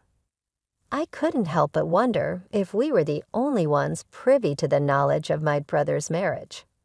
They hadn't had a wedding ceremony. Instead, they simply embarked on a honeymoon. It dawned on me that even our relatives might have been unaware of their marital status. Reflecting on the situation, I couldn't help but harbor regrets. If only they hadn't married, there wouldn't be a need for a wife who failed to show up at her husband's funeral. and I lamented not allowing my brother to adopt my younger son sooner, fearing that she might seize control of my brother's estate. With the support of the law firm staff, the funeral for my brother had concluded, and I extended invitations for everyone to gather at his house for a meal. "Thanks to all of you, my brother will be able to rest in peace," I said, my voice laden with sorrow. As we mourned together, my sister-in-law made a sudden appearance, clad in a flashy pink coat, as if timed to coincide with the conclusion of the funeral. Addressing her with a mix of surprise and suspicion, I asked, "Why have you chosen this moment to come?" With a wide grin on her face, she spoke loudly for all to hear. "As my husband's wife, I inherit his estate, valued at $80 million, along with this house. With no children in the picture, everything belongs to me." Her triumphant declaration prompted laughter from my brother's colleagues, leaving us puzzled by their reaction. My sister-in-law shot them a glare and scolded, "What's so funny? How rude." Her smirk quickly faded when one of the lawyers interjected, "We're aware that you're officially divorced." The revelation hit me like a thunderbolt. You were divorced. I exclaimed incredulously upon hearing the news the day before my brother's collapse. Glancing at my sister-in-law's visage, I saw a chilling expression etched across her features as she locked eyes with the individuals who had unveiled the truth. As she gritted her teeth, another lawyer interjected, "I've also heard that you were ordered to pay alimony due to the affair that led to the divorce. It's unavoidable." Furious, my sister-in-law directed her glare at the lawyer who spoke, snapping, "I'm not obligated to pay alimony anymore. There's no one left to pay." Her words dripped with disdain, but she was swiftly rebutted by the legal expert. "The right to alimony also transfers upon inheritance, so you'll still owe it to Kathy, the sole inheritor." It dawned on me for the first time that I was the sole inheritor of my brother's estate. With their divorce finalized and our parents no longer alive, everything would come to me. I was left as the last remaining family member. She seemed to grasp the reality of the situation, her expression morphing into one of horror as she locked eyes with me, prompting me to instinctively step back, yet her demeanor remained defiant as she resumed. "Heritage, don't I deserve half of the estate now that the divorce is settled?" A lawyer, looking dismayed, interjected, "Didn't Oliver provide you with funds upon the finalization of the divorce?" "I have the receipt certificate." Another lawyer chimed in, "He also acquired a house prior to the marriage, so it isn't subject to property division." I found a sense of satisfaction in witnessing her being lectured by the lawyers. Despite her protestations, she appeared to recall something and chuckled lightly as she continued, "There's still life insurance. I should be the beneficiary." Her resilience impressed me, navigating through a hostile environment where everyone seemed to be against her. Then with a smirk, she added, "I changed the beneficiary of Oliver's life insurance to myself." However, the lawyer promptly refuted her claim regarding the life insurance, saying, "Oliver was a resolute individual, so it's likely he made the change upon finalizing the divorce." As I sifted through my brother's belongings, I stumbled upon the life insurance policy, but my sister-in-law caught sight of it. Swiftly, she snatched the document from my grasp. Her impatience was evident as she scrutinized the beneficiary. However, her demeanor shifted to one of disappointment as she handed the certificate back to me, her shoulders slumping in defeat. It was then that I noticed the beneficiary was me. Realizing her efforts were futile, my sister-in-law blurted out her true sentiments without a filter. "I married a lawyer because I thought you were wealthy, but all I got was a pittance. And now I have to pay alimony. It's a colossal mistake." In response, the lawyer's expression hardened as he retorted. Oliver expressed similar sentiments. He regretted seeking the counsel of a marriage counselor, lamenting the monumental mistake he had made. Although my brother never confided such sentiments to me, his honesty was well known among his colleagues and subordinates. Faced with undeniable facts, my sister-in-law turned on her heel and departed from my brother's house. As time passed, she found herself obligated to pay alimony in installments despite lacking stable employment. Desperate to fulfill her financial obligations, she hastily sought out employment opportunities. However, her lack of commitment led to a string of short-lived jobs. In a desperate attempt to secure quick wealth, she returned to the marriage counseling agency and set her sights on a wealthy individual. Deceiving him with promises of financial gain through marriage, she exploited his trust and attempted to swindle him. Yet her scheme unraveled swiftly when the man saw through her deceit and reported her to the authorities. Subsequently, she was arrested for marriage fraud, facing the consequences of her actions. According to a lawyer from my brother's law firm who disclosed the truth, no alimony was ever paid to me. When I consulted the lawyer regarding the situation, I was informed of the recent developments. It was in May when the lawyer relayed the news that my sister-in-law had been apprehended. With her arrest, the likelihood of receiving alimony payment seemed slim in the foreseeable future. However, alimony wasn't my foremost concern. What I truly desired was to witness her facing the consequences of her actions and enduring a fate befitting her deeds. I firmly believe my brother would concur, which is why I wish for a thorough police investigation into her other transgressions. I hope she's charged as a felon and brought to justice in court. Meanwhile, my family relocated to a house left behind by my brother. Unexpectedly inheriting his property, my husband and sons were overjoyed at the prospect of moving into a spacious house, a stark contrast to our previous cramped apartment. Amidst the excitement, my eldest son, fueled by newfound determination, immersed himself in his law studies. Observing the interactions between his brother's colleagues and subordinates, he felt a strong yearning to pursue a career in law. Though never formally adopted by my brother, I hold on to the hope that he will carry forth my brother's legacy and excel as a lawyer, just as he aspired to be. However, my younger son harbored a sense of disappointment upon learning that I had inherited my brother's entire estate. I wish I had been adopted by Uncle, so I could have inherited everything, he confessed candidly. Despite his words carrying a hint of jest, his smile betrayed a hint of genuine longing.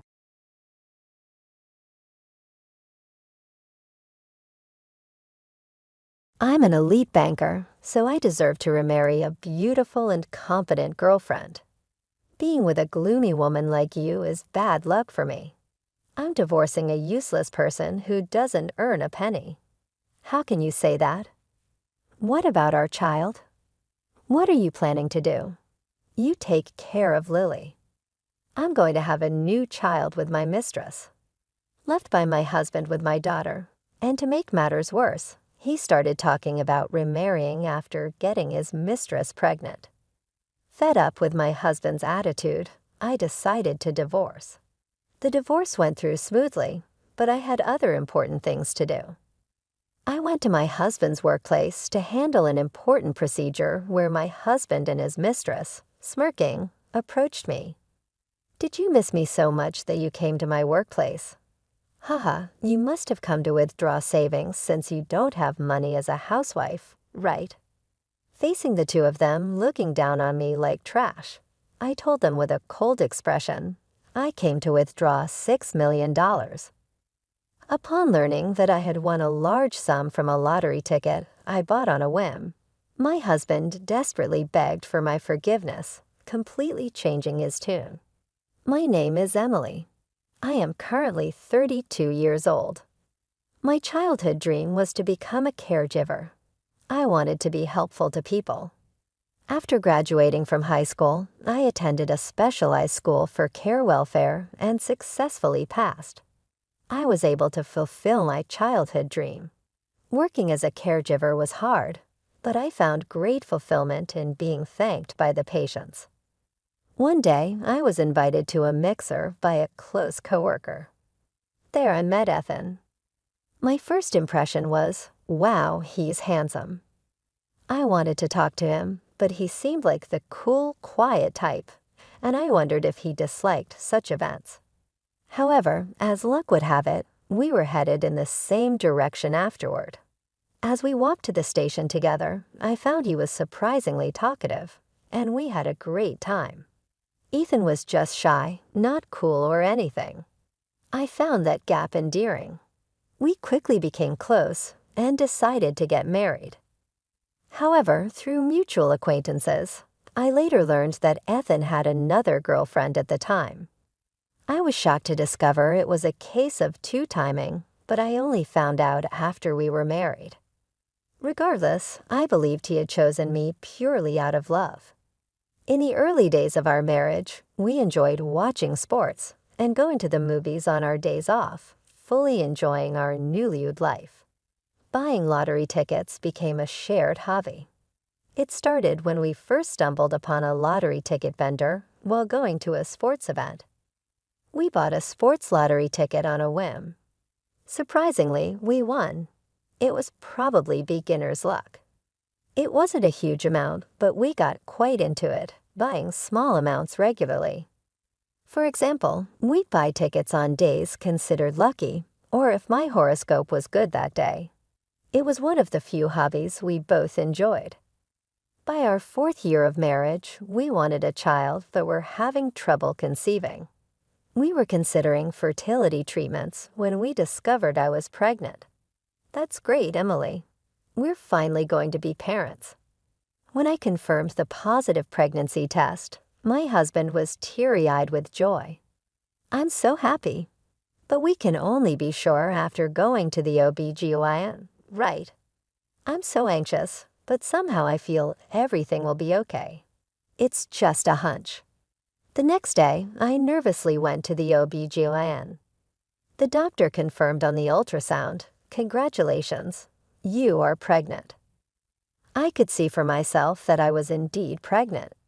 I was so happy that I immediately emailed my husband from the hospital's waiting room. I'm pregnant, just entered the 5th week. Once we're in the safe period, we need to tell both our parents. The email was read immediately, and he replied, "Really? That's great. I'm so happy. Thank you, Emily. Please take care getting home." He usually takes a while to respond, but he must have been really happy this time. I returned home savoring my happiness. That night, it's going to be exciting from now on, Ethan. Do you want a boy or a girl? Tough choice. I'd be happy with either, but if it's a girl, I might be too sad when she gets married. If it's a boy, it'd be fun to play a lot while he's small. Well, yeah. But if it's a girl, I'd love to talk about love stories with her. We had such light-hearted conversations while eating dinner. Soon after, we found out the baby's gender. Throughout the pregnancy, my husband supported me, and although it was tough, I had a happy maternity life without any major problems. Time flew by, and I safely gave birth to a lovely baby girl we named Lily. We talked about overcoming challenges together as a couple. But after the pregnancy and birth, I quit my job. Originally, I worked as a caregiver, which was physically demanding and involved night shifts, so continuing was difficult. However, my husband's attitude changed drastically after I became a full-time housewife. When we both worked full-time, we shared household chores. But once I became a housewife, he would say things like, "You've been at home all day, right? Why haven't you cleaned? You must be bored, right? Make more elaborate meals." And started to berate me with his attitude like that. Our marital relationship gradually weakened. And although we shared a bed, our intimate life became non-existent. He only tolerates sleeping in the same bed because he has nowhere else to sleep. He even says, "I don't even want to sleep with you." I think to myself, then sleep on the floor, but I can never actually say that. We hardly have any meaningful conversations anymore. Ethan only talks about practical matters. Even when I try to initiate a conversation, he doesn't listen and just responds indifferently. Hey, about the drama yesterday. Listen, today, Lily. Did I see? That's how our conversations go. He only responds with or I see. He doesn't seem interested in expanding the conversation. The only time he gives a proper response is when he's angry. What's this food? It's too bland. I can't enjoy this meal. I thought too much flavor isn't good for health. Shut up. You can't cook. Your cleaning is sloppy. You're completely useless at everything. If I hadn't married you, a woman like you wouldn't have been picked up by anyone. He often says things like that. Eventually, he even treats our 3-year-old daughter Lily coldly. Daddy, look. Lily drew this. She shows him a drawing of him, but he just dismisses it with, oh, I see. A child wouldn't grow fond of such a father. Still, I try hard not to upset him and avoid fights. But lately, I've been thinking, Emily thought, am I just a housemaid under the guise of a housewife? At home, he's like this, but he works at a major bank. My friends envy me, saying, wow, a banker husband. You're so lucky, and he seems to love you so much. Indeed, Ethan is good at keeping up appearances. Once at a friend's wedding, he said in front of everyone, Emily is great at cooking, cleaning, and laundry. She's a really good wife. Hearing this, my friends were all excited, exclaiming, wow, that's so sweet. However, in reality, at home, he has no interest in me or our daughter and is just an abusive husband. He's a completely different person at home and outside. And my husband, Ethan, was incredibly selfish. On weekends, he'd leave without saying where he was going, returning home past midnight, never helping with household chores or childcare during the week. I never knew when he'd finish work. He'd come home late without any explanation. And if I asked, he'd snap, what I do and where I go is none of your business. Just be grateful that an elite like me brings money home. He'd even say, you're always at home, but can't handle household chores. A useless person like you has no right to complain to an elite like me. You've lost all your charm and don't look like a woman anymore, just using childcare as an excuse. I was devastated and cried when he first said that. Despite that, I didn't give up and tried to rebuild our relationship. But with Ethan hardly ever home and always in a bad mood in the mornings, our lives just drifted apart. This led to a de facto separation within our home. Others might think I should just get a divorce. Indeed, the thought of divorce had crossed my mind many times. But as a full-time housewife, could I raise my young daughter Lily alone? Would I be able to find a job quickly if I started job hunting now? I worried about whether I could fulfill Lily's wishes like attending classes or going to college and provide her with a comfortable life. One day, I was at the supermarket alone buying groceries. Then I saw a lottery stand in the corner with a sign that said, Lucky Day. Emily thought I used to buy lottery tickets with Ethan when we saw that sign. Those were happy times. I reminisced about the happier days, but those seemed like a distant past now.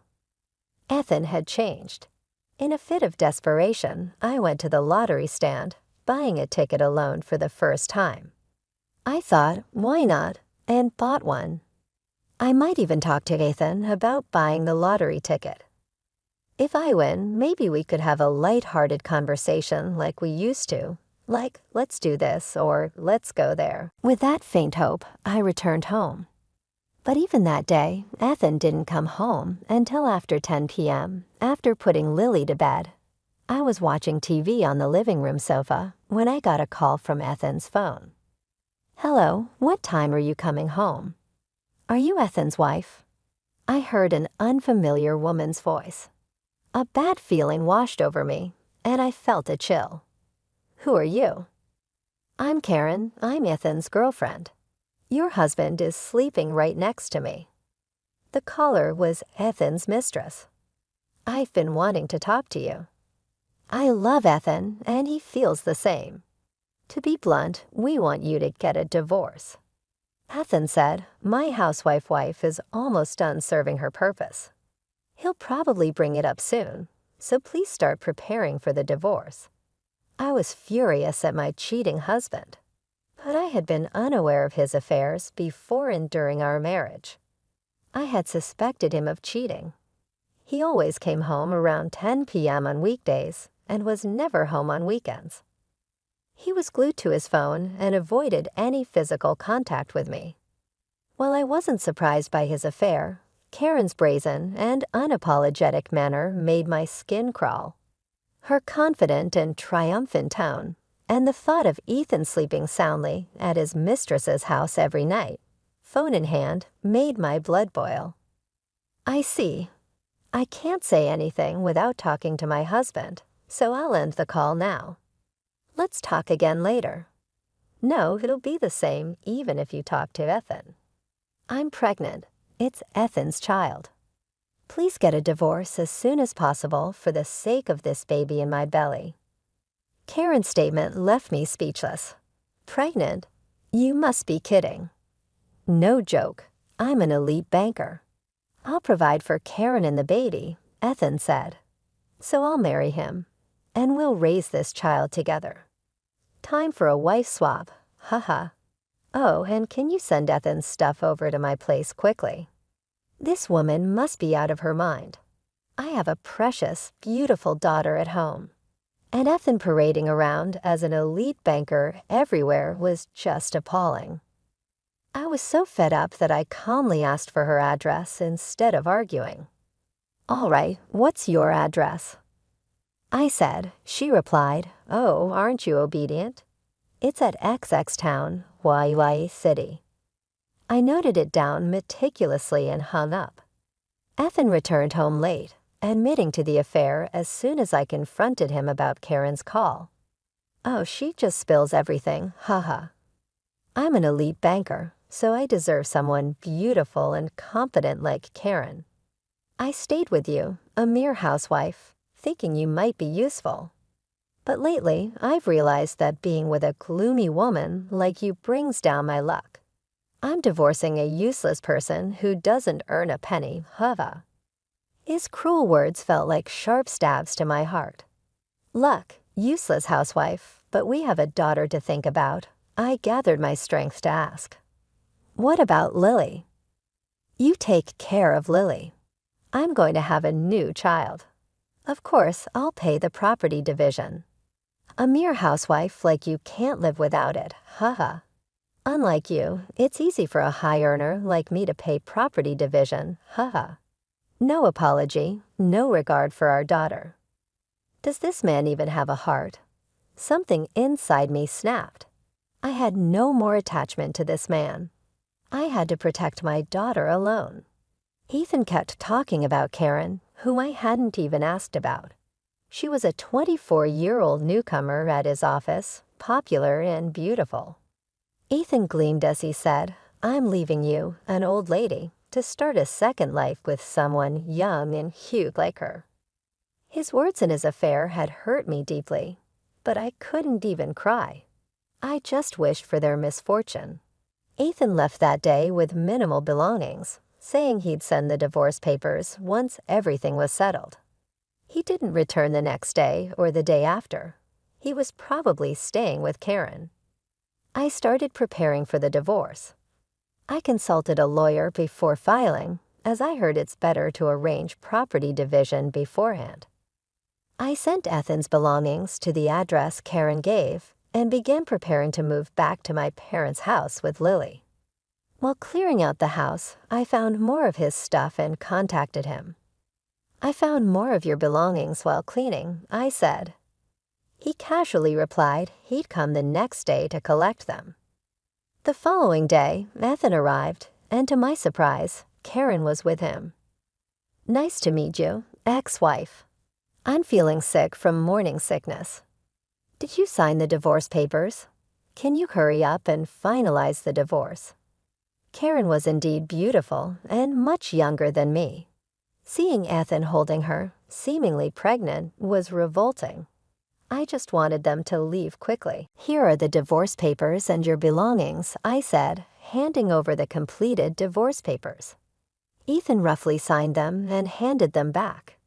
Here, make sure you file these today. Sure, I replied. With that, they left. I sighed in relief. Now I had important procedures to handle beyond the divorce. The divorce with Ethan was finalized, and I received a lump sum property division payment. It was only to be expected, given his frequent boasts about being an elite banker. A week later, I visited the bank where Ethan worked for an important matter. Ethan approached me with a smirk as I tried to proceed with my business. What, you missed me? You're hung up on me, huh? Then Karen, who was supposed to be at the reception, came out too. Oh, look who it is, the ex-wife. What are you doing here? Let me guess, you're a housewife with no money, so you're here to withdraw savings, huh? Haha. Their sarcasm was unbearable. No, I'm here to withdraw something else. What, $6 million? What? Yes, the lottery ticket I'd bought at the supermarket turned out to be a winner. When I used to buy lottery tickets with Ethan, we would excitedly check the results together. But this time, I bought it alone and didn't expect much. Casually checking the results online, I saw the message, "Congratulations on your win." I scrolled down, thinking it was just a small prize, but saw an amount I had never seen before. Prize amount $6 million. Counting the digits, I realized it was $6 million. I was in shock and just stared at the screen, unable to move. The whole day felt like a dream, and I couldn't focus on housework or childcare. The next day, I checked again on my computer, and it still showed $6 million. I followed the instructions for claiming my prize, feeling somewhat detached as if it were happening to someone else. I checked with my lawyer whether a lottery win before a divorce would be subject to property division, but since the divorce was due to Ethan's actions, and our relationship had broken down, it was not subject to division. When I explained this to them, Ethan and Karen were incredulous. What? Why didn't you say that? That's not fair. It should be part of the property division. You cheated and got your mistress pregnant, and you're saying this isn't subject to division.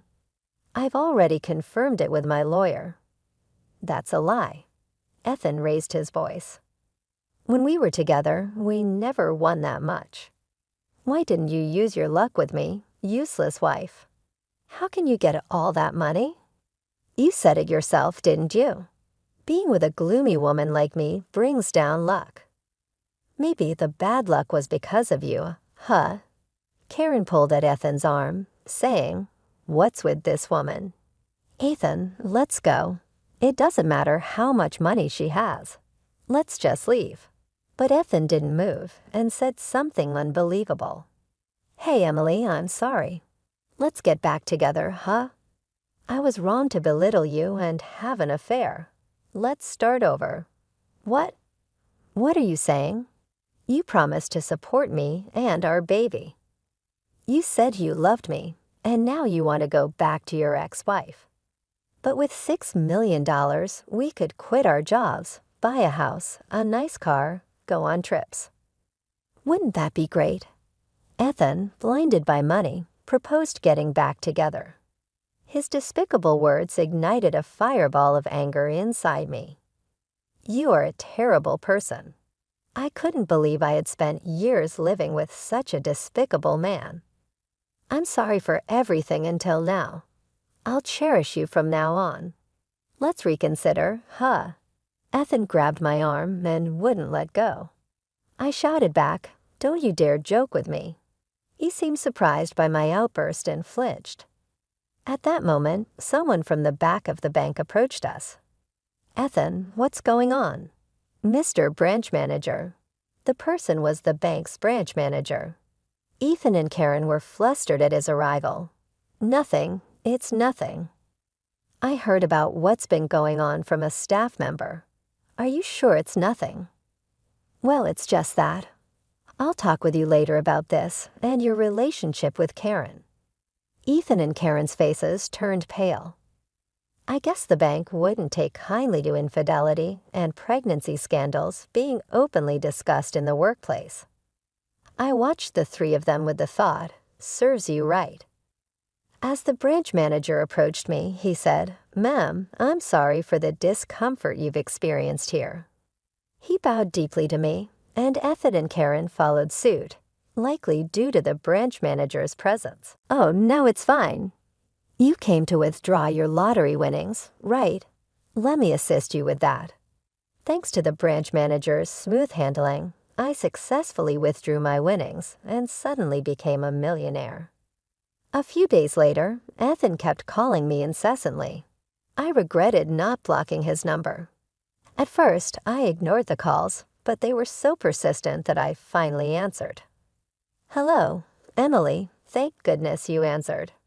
Ever since that day, my boss has been furious.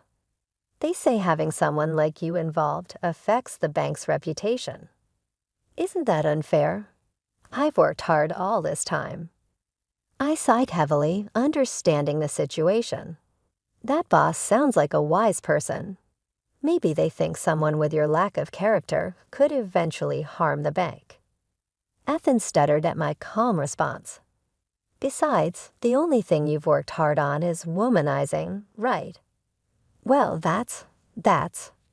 I really couldn't care less about your precarious position at the bank. Take care.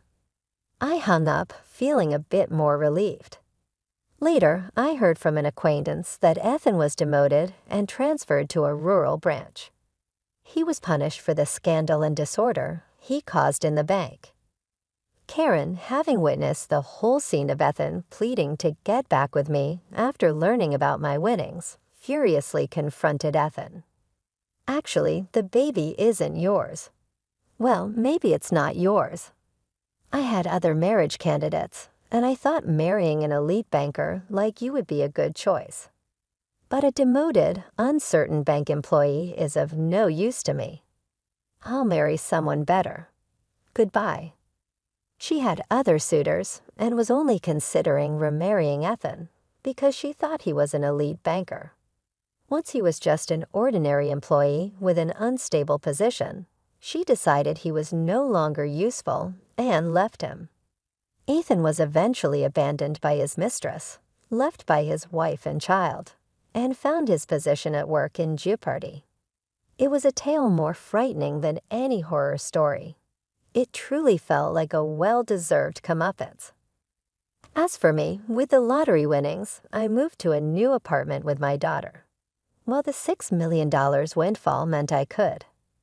I have chosen not to work. I decided to be cautious and soon found a job, returning to my role as a full-time caregiver. I wanted to avoid reckless spending, considering my daughter's future. However, I did indulge in a bit of luxury. I took my daughter and my parents on a trip to Hawaii, staying in a great hotel. Being able to show my gratitude to my parents and spending quality time with my daughter made it all worthwhile.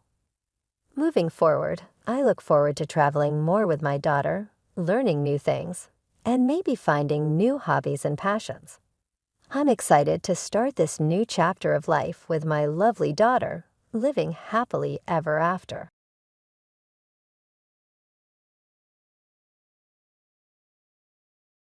My daughter returned home in tears after being invited to a Christmas gathering at her grandparents' place. She was visibly upset and handed me a wrapped gift in silence. "Mom, look at this." "Why do I have to endure this?" she said. I was at a loss for words. Upon opening the package, I realized it was inappropriate for a child. Alarmed, I immediately reported the incident to the police, leading to the exposure and subsequent upheaval caused by the gift giver's actions. This incident stirred significant family drama, and the person responsible faced severe consequences. At 45, with a younger husband working in the same company, I embarked on a new career path at 34 after a derogatory comment from a previous employer. My current workplace prizes ability over age or gender, and my husband, then my supervisor, showed me great support. We quickly married and now have a fourth-grade daughter, a gentle soul who loves to read and shows kindness to all. My relationship with my husband's sister, however, is strained. Despite my good relations with my in-laws, she disapproves of me for being older than my husband and mocks our quick marriage.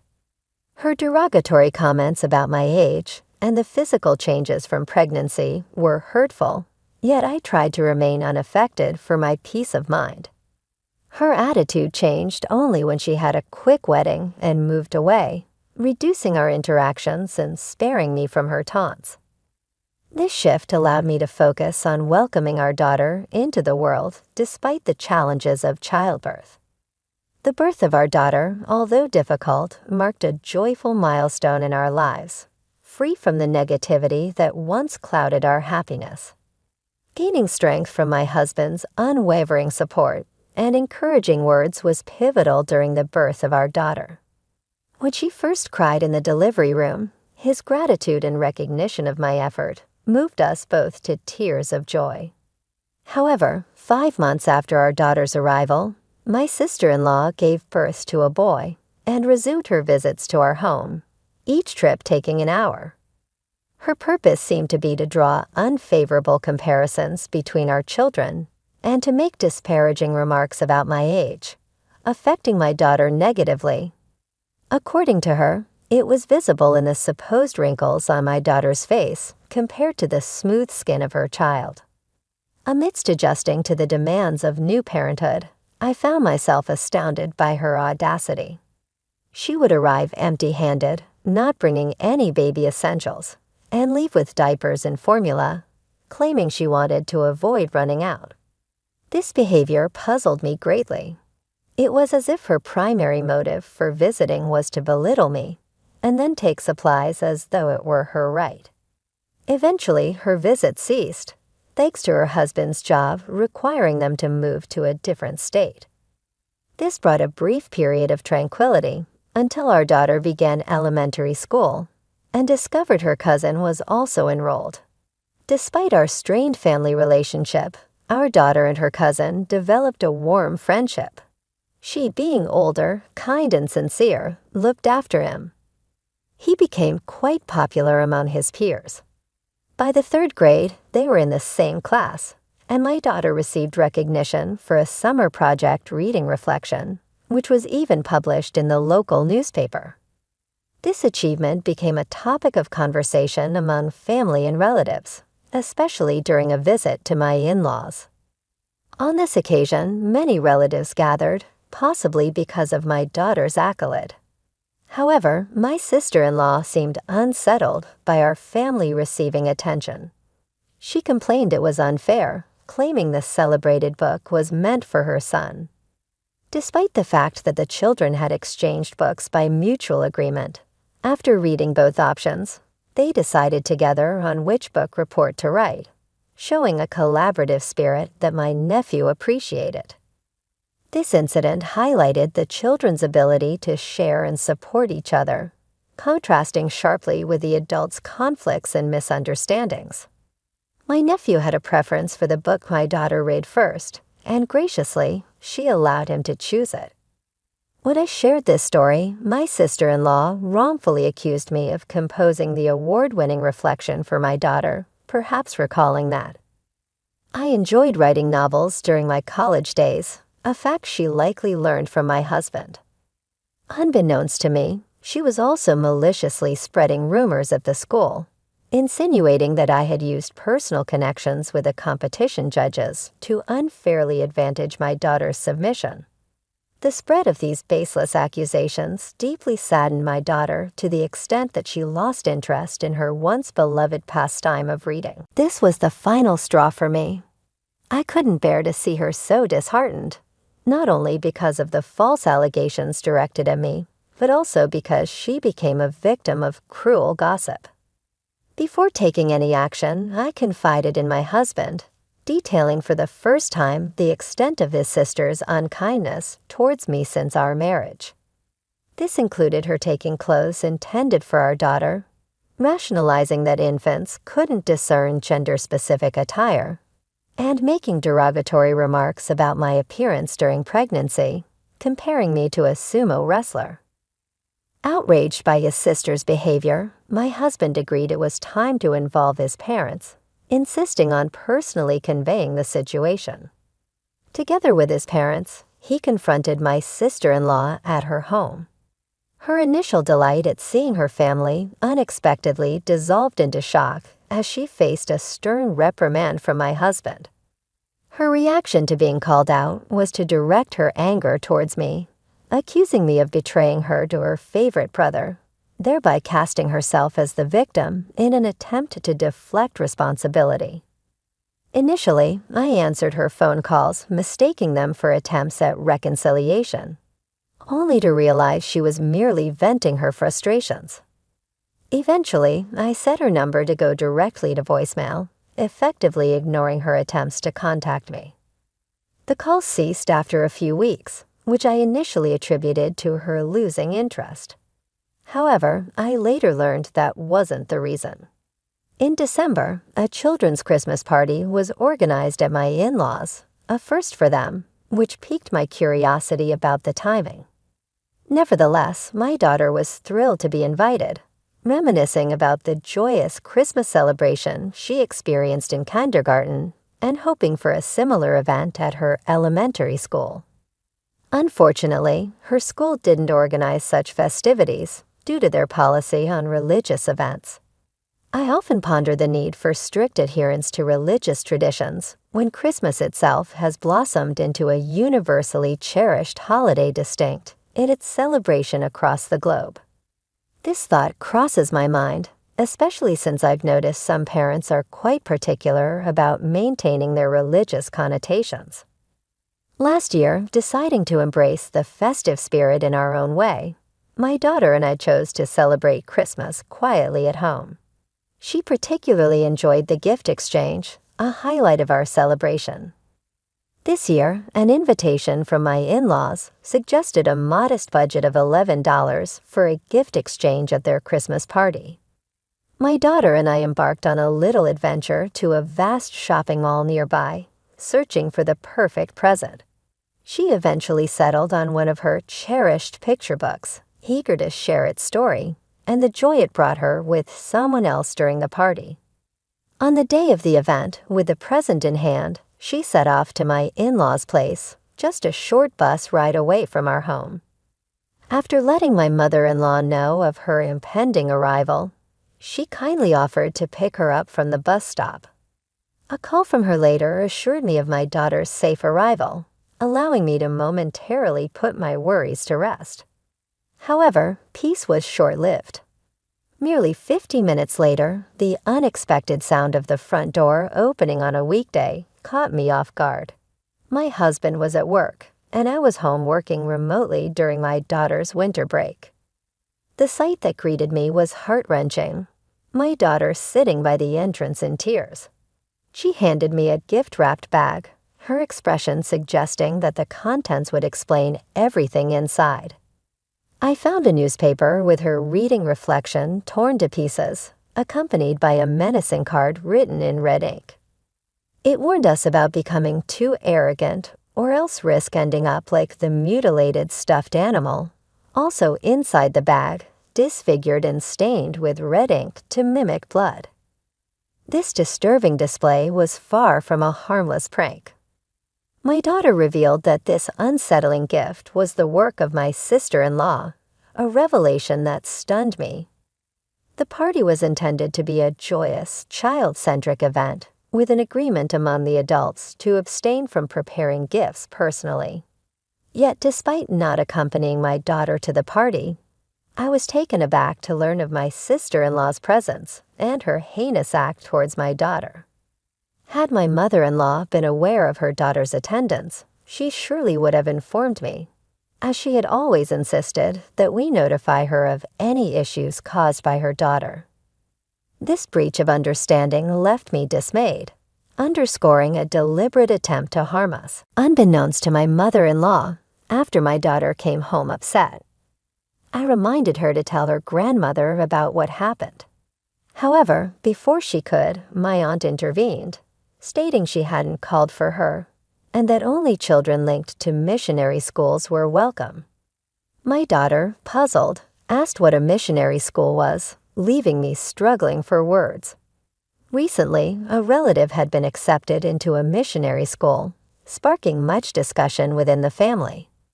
My sister-in-law's son attended a missionary kindergarten, and we'd heard tales of relatives, unaware they were connected to such schools until enrollment. Our choice was different. We opted for a local kindergarten and public elementary school for our daughter. It seemed my sister-in-law used this as another opportunity to belittle my daughter, distressed by the threatening gift she received. I rushed to the police station, insisting on the seriousness of the threat. Despite initial reluctance from the police to intervene, suggesting it be resolved as a family matter, thankfully a female officer recognized the gravity of the situation. She acknowledged that threats and violence within families are indeed reportable offenses. She empathized with our fear and took immediate action by promising to visit my sister-in-law with a warning that evening. When my husband came home, I recounted the day's events.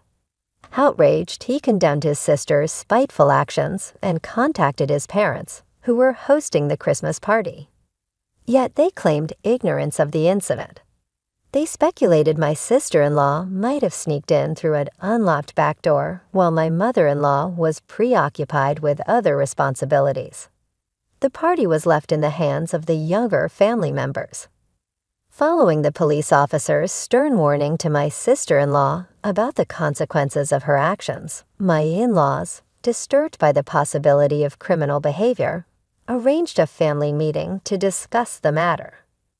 At the meeting held at my in-laws' house, my sister-in-law and her husband arrived late. She was visibly displeased and unrepentant about the police involvement, while her husband appeared uninformed about the meeting's purpose. This situation underscored the seriousness of the issue, prompting a collective family discussion on how to move forward and address the underlying tensions. When my sister-in-law's husband was finally made aware of his wife's actions towards our family, his shock was palpable. He had been completely oblivious to the extent of the situation until then. Offering his apologies to us, he seemed genuinely remorseful, a stark contrast to my sister-in-law, who remained defiant and unapologetic. Her rationale that the lack of arrest by the police equated to innocence left everyone speechless, showcasing a level of denial that was hard for us to comprehend. In a surprising turn of events, he announced his decision to divorce her. This revelation stunned us all, as there were no outward signs of trouble in their marriage. Explaining his decision, he shared a history of enduring her behavior, which had escalated from neglecting household duties and childcare to causing fear due to her carelessness. Her obsession with appearances led to multiple unnecessary moves, each driven by her vanity and the desire to maintain a certain social status rather than actual job requirements. Their moves were often justified by her ambitions for their son, like attempting to enroll him in prestigious kindergartens, which only ended in disappointment and further embarrassment. Eventually, they settled for a public elementary school, a choice driven by their son's preference, supported by his father against his wife's initial reluctance.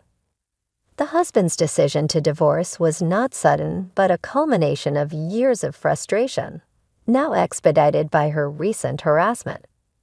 Caught off guard by the divorce announcement, my sister-in-law attempted a feeble apology, seemingly in a last-ditch effort to reverse the situation. Claiming her actions were merely jokes or pranks, however, the seriousness of her actions, especially the hostile message intended for a child, went far beyond what could be dismissed as a joke. Such behavior, which could instill fear even in adults, was indefensible and highlighted the irreparable breach of trust within the family. I confronted her, highlighting the gap between her actions and the instincts of a nurturing parent. Just because you're a parent doesn't automatically instill you with parental instincts. I pointed out, suggesting that her behavior was far from what one would expect from someone in that role. My husband, witnessing her tears, firmly told her that crying was not a solution to the problem, especially at her age. She should not expect sympathy to absolve her of her actions. Yet she continued to cry, denying any wrongdoing and questioning why she was being singled out for blame. She even suggested that the family's disapproval stemmed from my marriage to her brother, implying that the issue was with me being older rather than her actions. Her lack of insight into the gravity of her behavior left us all speechless, and my husband was particularly taken aback by her inability to grasp the situation. With the atmosphere heavy with unresolved tension, the discussion came to an abrupt halt, and her husband had no choice but to escort her home. Their divorce proceedings later unfolded, marred by her resistance to acknowledging her faults. It was only her son's innocent revelation about the Christmas party that tipped the scales, leading to her reluctant agreement to the divorce. Her son, without any ill intent, recounted to his classmates the unsettling gift exchange he witnessed, specifically the disturbing image of a stuffed animal mangled and stained with red, resembling blood. This confession quickly spread among the school community, stirring concern among teachers and parents alike. Following this revelation, my daughter found it difficult to return to school, her spirit dampened by the incident and the ensuing gossip linking her to her cousin's story. The connection between her absence and the events of the Christmas party became a topic of speculation, underscoring the impact of one thoughtless act on the lives of those involved. I had hoped the whole ordeal could have been quietly resolved, allowing my daughter to return to school. When she felt ready, her cousin's intention in sharing the distressing experience was not for amusement, but as a desperate plea to halt his mother's harmful actions. Witnessing the impact of these revelations, her husband was compelled to expedite the divorce proceedings, accepting her terms just to finalize their separation. By then, she had become widely known in the community for her menacing behavior towards children, leading to her being ostracized and even faced with hostility from neighbors. Feeling trapped and vilified, she saw the divorce as an escape, imagining a return to her parental home would provide solace. However, her estranged husband remained firm on retaining custody of their son, a decision she accepted without much fight, coldly declaring her indifference towards her son as she planned to remarry, stating children were an inconvenience to her plans. Her cruel words were met with her son's brave rejection. He expressed no need for her in his life, finding solace in his father's care and warning her against approaching his cousin. Her situation worsened upon returning to her parents' home, where she was denied entry, leaving her to face the consequences of her actions alone.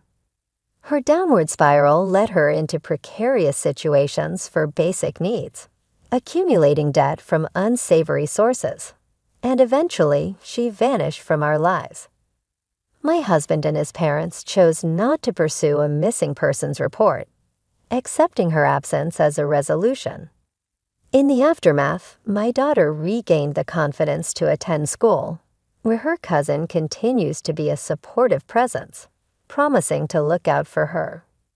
This challenging period has unexpectedly strengthened the bond between our families, particularly with my former brother-in-law, as we unite in support of the children. My in-laws have embraced both grandchildren wholeheartedly, stepping in to provide care and support in the absence of my sister-in-law. With her out of the picture, our family has found peace and developed a strong, trusting relationship free from previous tensions.